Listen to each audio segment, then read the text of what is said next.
નમસ્કાર બાળ મિત્રો, જય હિન્દ. આજે આપણે ભણીશું ચેપ્ટર 5 કે કાવ્ય 5. નામ શું હતું તો કે ધરતી કી શાન. તે કાવ્ય હતું, તેને આપણે ભણી ગયા છીએ, બરાબર ને? તો હવે આપણે શું ભણવાનું બાકી છે તો કે તેના શબ્દાર્થ, અભ્યાસ અને સ્વાધ્યાય. તો આપણે સૌથી પહેલા જોઈશું શબ્દાર્થ વિશે. તો એમાં કેટલાક શબ્દાર્થ આપેલા છે, જોઈએ.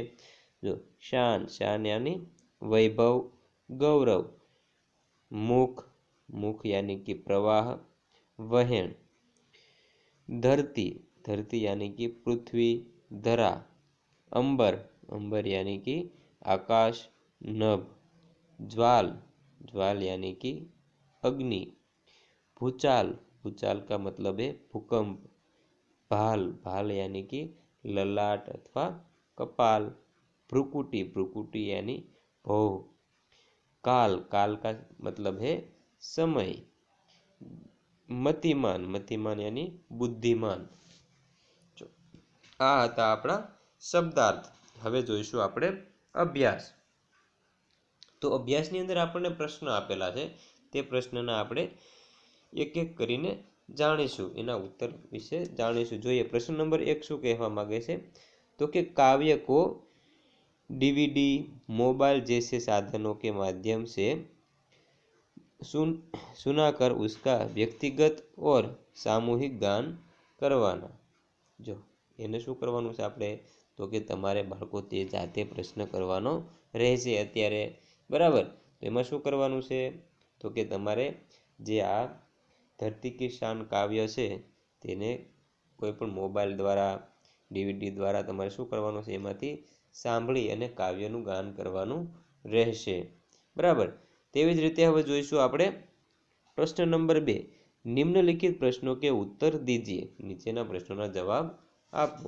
તેની અંદર કેટલા પ્રશ્નો આપેલા છે તો કે 4. તો એ તેમાંથી પ્રશ્ન નંબર 1 જોઈએ આપણે. જોઈએ આપ ક્યાં ક્યાં કર सकते हैं, એટલે કે તમે શું શું કાર્ય કરી શકો, એવો પ્રશ્ન આપણને આપેલો છે.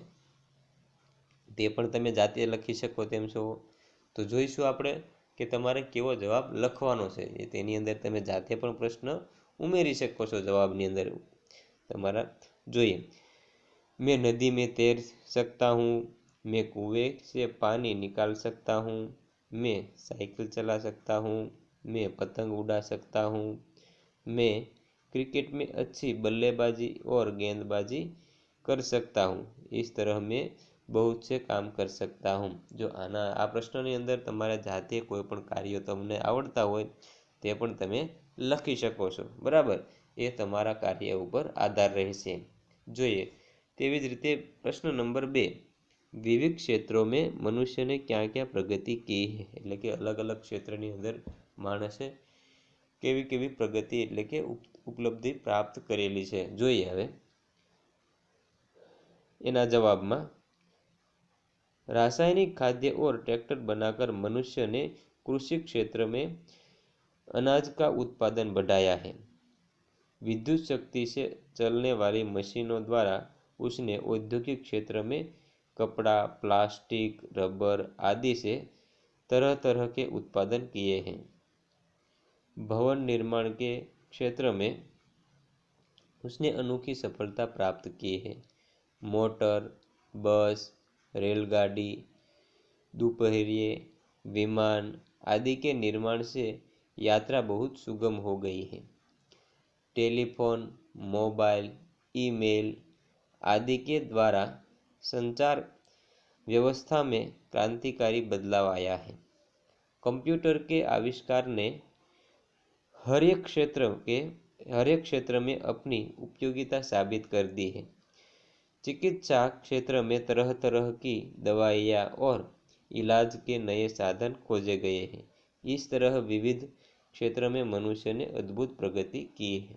આ હતો આપણો બીજા પ્રશ્નનો જવાબ.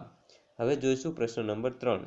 અન્ય જીવો से मनुष्य महान कैसे है, એટલે કે બીજા જીવો કરતા માણસને મહાન કેવી રીતે ગણી શકાય. જોઈએ તેના જવાબમાં શું છે. मनुष्य के पास अन्य जीवों की अपेक्षा सोचने समझने की विशेष बुद्धि है. इसी बुद्धि के द्वारा उसने अनोखे आविष्कार किए हैं। मनुष्य को वाणी का वरदान मिला है, उसके पास भाषा की शक्ति है, उसके बल पर उसने सभ्यता और संस्कृति का विकास किया है। इस प्रकार मनुष्य अन्य जीवों की अपेक्षा महान है। बराबर ने दीकरा।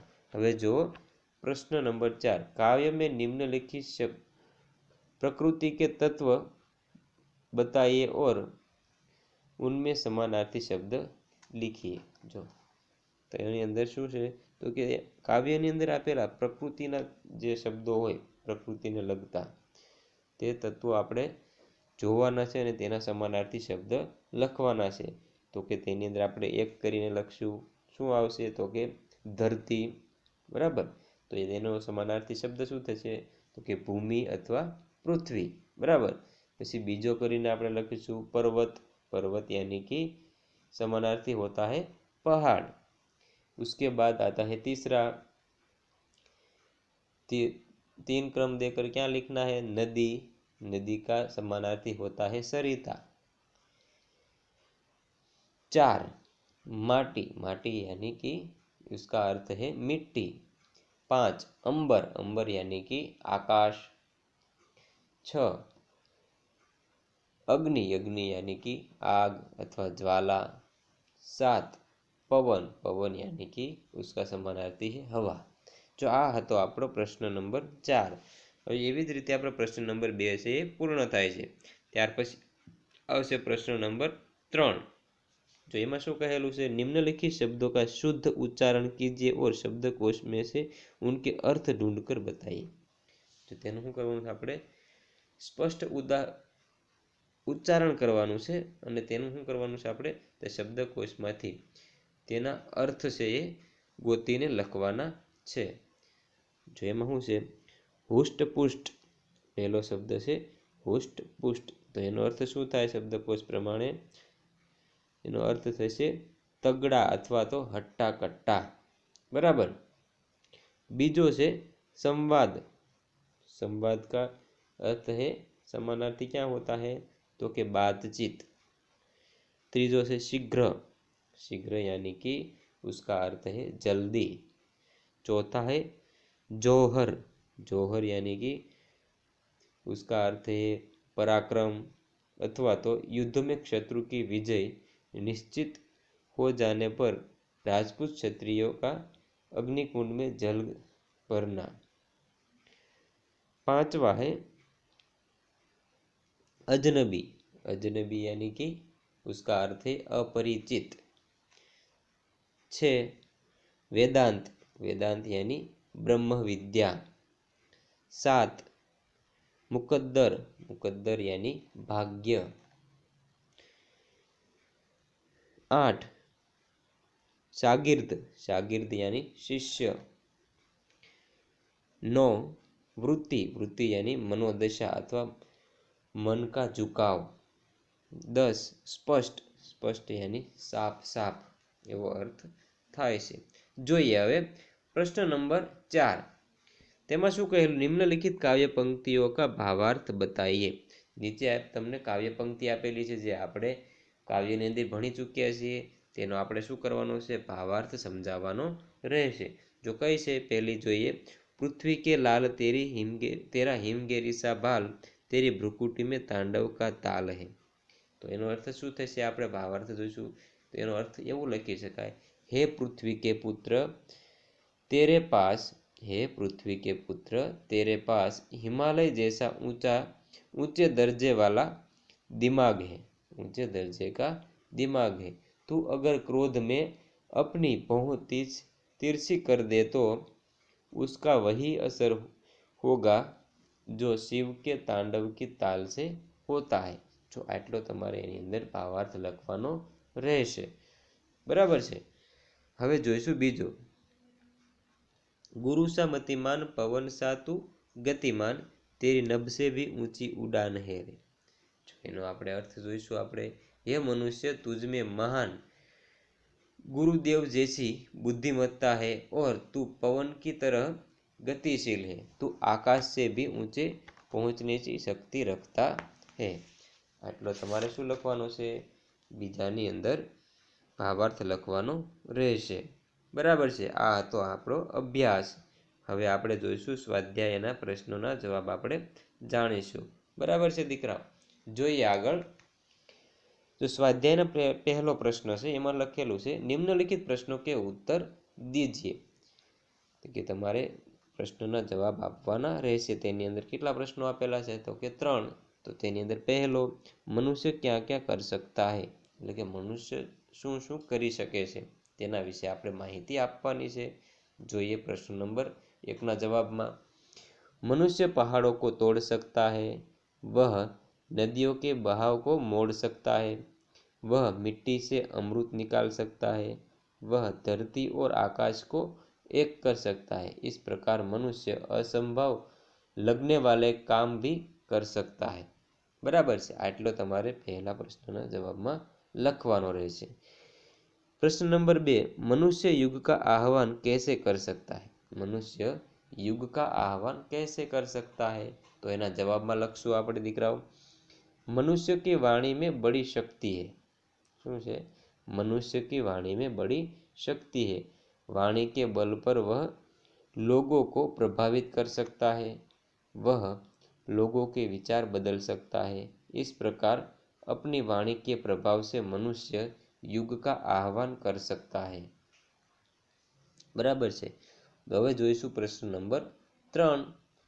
मनुष्य यदि हिम्मत से काम ले तो क्या हो सकता है? मनुष्य यदि हिम्मत से काम ले तो क्या हो सकता है? જોઈએ પ્રશ્ન નંબર 3ના જવાબમાં. मनुष्य यदि हिम्मत से काम ले तो धरती पर पापों को बढ़ने से रोका जा सकता है, दुनिया में बढ़ने वाली पशुता कम हो सकती है. इस प्रकार मनुष्य यदि हिम्मत करे तो दुनिया को बदला जा सकता है. दुनिया को बदला जा सकता है. जो આ હતો આપણો પ્રશ્ન નંબર 1, એના પ્રશ્ન 1, 2 અને 3ના જવાબો. હવે આપણે જોઈશું પ્રશ્ન નંબર 2. એ પણ કેવો છે? સાવ સહેલો દીકરાઓ. ઉચિત જોડ મિલાઈએ. તે શું છે? ઉચિત જોડ તમારે બનાવવાની રહેશે. તો એ પણ હાવ સહેલું છે. એ તમારે શું કરવાનું છે? જાતે કરવાનું રહેશે. બરાબર. પ્રશ્ન નંબર 2 છે તમારે જાતે કરવાનો છે. તેવી જ રીતે પ્રશ્ન નંબર 3 જુઓ દીકરાઓ. प्रश्न नंबर 3 जो निम्नलिखित प्रश्नों के सही विकल्प में से सामने राइट कीजिए. શું કરવાનું છે તમારે? તો કે તમને પ્રશ્ન આપેલો છે, તેની અંદર જે ખાલી ચોરસ ખાના આપેલા તેનો જો યોગ્ય જવાબ આવતો હોય તેની અંદર તમારે શું કરવાનું છે? તો કે રાઈટની નિશાની કરવાની રહેશે. પહેલામાં જોઈશું મનુષ્ય ચાહે તો કાલ કો થાંભ લે. શું આવશે? થાંભ લે. એની અંદર આપણે શું કરવાનું છે? રાઈટ કરવાનું છે. તેવી જ રીતે જે 2 આપેલા છે તે તમારે શું કરવાના છે? જાતે કરવાના રહેશે. બરાબર. તો હવે આપણે જોઈશું પ્રશ્ન નંબર 4. શું છે? પ્રશ્ન નંબર 4. જો તેમાં શું કહ્યું? નીચે दिए गए शब्दों के विरुद्धार्थी शब्द देकर वाक्य प्रयोग कीजिए. તમને આપેલા છે એના વિરુદ્ધાર્થી શબ્દ બનાવવાના છે અને તેમાં પણ શું કરવાનું છે? તો કે એના વાક્ય પ્રયોગ તમારે કરવાનો છે. તો કયા શબ્દોનો તમારે વાક્ય પ્રયોગનો ઉપયોગ કરવો? તો કે જે તમારે વિરોધાર્થી શબ્દ આવે તેનો વાક્યમાં પ્રયોગ કરવાનો રહેશે. તમને ઉદાહરણ પણ આપેલું છે. તો કે ધરતી અને આકાશ. તો કે એનો વાક્ય પ્રયોગ કેવી રીતે થશે? તો કે પક્ષી આકાશ મેં ઉડ રહે હે. બરાબર છે. તેવી જ રીતે અમૃત આપેલું છે. અમૃતનું શું થશે? તો કે વિષ. અમૃતનું વિરોધાર્થી શું થશે? વિષ. તો તેનો આપણે વાક્ય પ્રયોગ કેવી રીતે કરશું? તો કે શંકરજીને વિષ પી लिया था. બરાબર છે. હવે એવી જ રીતે 2 વરદાન. વરદાન યાની એનો વિરોધાર્થી શું થશે? અભિશાપ. શું થશે? અભિશાપ. તો એનો આપણે શું વાક્ય પ્રયોગ કરીશું? તો કે દહેજ પ્રથા એક સામાજિક અભિશાપ હે. બરાબર. એવી જ રીતે ઊંચા, પાપ અને જીવન, તેનું તમારે શું કરવાનું છે? જાતે વિરોધાર્થી શબ્દ ગોતી અને તેનું શું કરવાનું છે તો કે વાક્ય પ્રયોગ કરવાનો રહેશે. સાવ સહેલું છે દીકરાઓ. આવા વાક્યો આપણે આગળ ભણી ચૂક્યા છીએ, બરાબર છે. હવે તેવી જ રીતે આપણે જોઈશું પ્રશ્ન નંબર 5. શું છે પ્રશ્ન નંબર 5? તેમાં શું કહેલું છે તમને દીકરાઓ? जो नीचे दिए गए शब्दों को शब्दकोश के क्रम में रखकर उनका अर्थ शब्दकोश में से जानिए और लिखिए. શું કરવાનું છે તો કે તેના શબ્દકોશ કે ક્રમ में रखकर, એટલે શબ્દકોશના ક્રમમાં તમારે યોગ્ય રીતે ગોઠવવાના છે. ત્યાર પછી તેને શું કરવાનું છે તો કે એના અર્થ કહેવાના છે. આપણે શું કરવાનું છે? અર્થ. તો આપણે પહેલા જોઈશું કયા કયા શબ્દો આપેલા છે આપણને.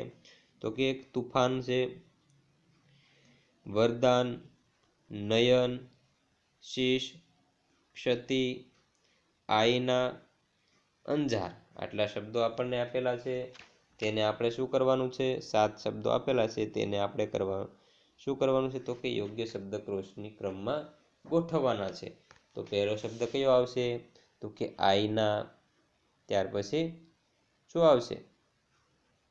ક્ષતિ. ત્યાર પછી કયો આવશે?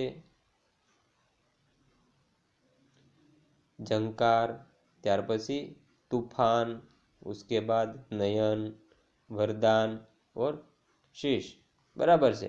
તો હવે આપણે એ શબ્દો આપ્યા તેનું શું કરવાનું રહેશે તો કે એના અર્થ આપવાના છે. તો કે આઈના. આઈના યાની કે દર્પણ. આઈનાનો અર્થ શું થાય? દર્પણ. બરાબર. આપણે ગુજરાતીમાં શું કહીએ? અરીસો. બરાબર. તો એવી રીતે ક્ષતિ. ક્ષતિનો અર્થ શું થાય? હાનિ. શું થશે? હાનિ. એવી રીતે ત્રીજો શબ્દ છે ઝંકાર. ઝંકારનો અર્થ શું થશે સમાનાર્થી તો કે પાયલ અથવા વીણા અથવા સિતારવાદી की ध्वनि. चौथું तूफान. तूफान यानी आंधी, हवा पानी का भीषण उत्पात. એવી રીતે પાંચમું નયન. નયન યાની કે નેત્ર અથવા આંખ. છઠ્ઠું વરદાન. વરદાન યાની કૃપા. સાતમું શીશ.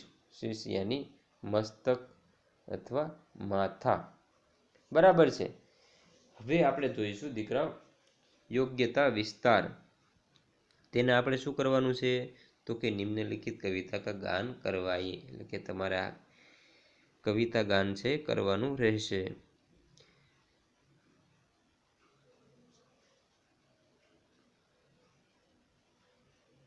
જોઈએ. અને પછી આગળ આપેલું છે તેરી નभ से भी ऊंची उड़ान है रे કે સંદર્ભ में निम्नलिखित पंक्तियां पढ़कर सोचिए. તો તમારે એના સંદર્ભની અંદર આપણને શું કરેલું છે તો કે બે પંક્તિઓ આપેલી છે. કઈ છે તો કે आजमाना चाहते हो तेरी उड़ान मेरी उड़ान को तो ऊंचा कर लो अपने आसमान को. आजमाना चाहते हो मेरी उड़ान को तो ऊंचा कर लो अपने आसमान को. બરાબર છે. તો એનો આપણે અર્થ પણ કહીશું. પઢકર સોચીએ. સોચવાનું કહ્યું છે. એનો અર્થ શું થશે દીકરાઓ? તો એનો ભાવાર્થ આપણે લખવો હોય તો કેવી રીતે લખી શકાય તો કે तुम मेरी उड़ान की शक्ति की परीक्षा लेना चाहते हो तो ले सकते हो, उसके लिए तैयार हूँ, परंतु मेरी शक्ति के परीक्षण के लिए तुम्हारे आसमान की ऊंचाई काफ़ी नहीं है. तुम्हें इससे और ऊंचा करना होगा. बराबर से. तो એનો અર્થ શું થાય? મનુષ્ય में अपार शक्ति है, उसे मापा नहीं जा सकता, उसे मापने के लिए हर मापदंड छोटा है. ये पंक्ति मनुष्य के प्रबल आत्मविश्वास को व्यक्त करती है. ત્યાર પછી બીજી પંક્તિ કઈ છે દીકરાઓ જોઈશું આપણે. तू थक के न बैठ की तेरी उड़ान अभी बाकी है, जमी खत्म हुई तो क्या आसमान अभी बाकी है. કેવી સરસ વાક્ય છે. તો કે तू थक के न बैठ कि तेरी उड़ान अभी बाकी है, जमी खत्म हुई तो क्या आसमान अभी बाकी है. એનો અર્થ શું થશે?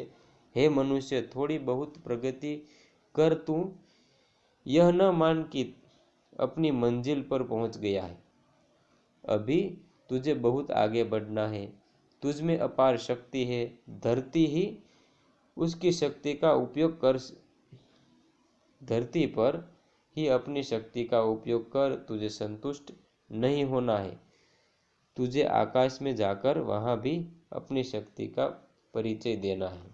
તેનો અર્થ શું થશે? તો કે ધરતી ही नहीं, आकाश में भी मानव की बुद्धि, प्रतिभा और कौशल का झंडा लहराए। इन पंक्तियों में कवि ने यही कामना व्यक्त की है। बराबर છે। આ હતું દીકરાઓ આપણું કાવ્ય નંબર 5। બરાબર, એ અહીંયા આપણું સમાપ્ત થાય છે।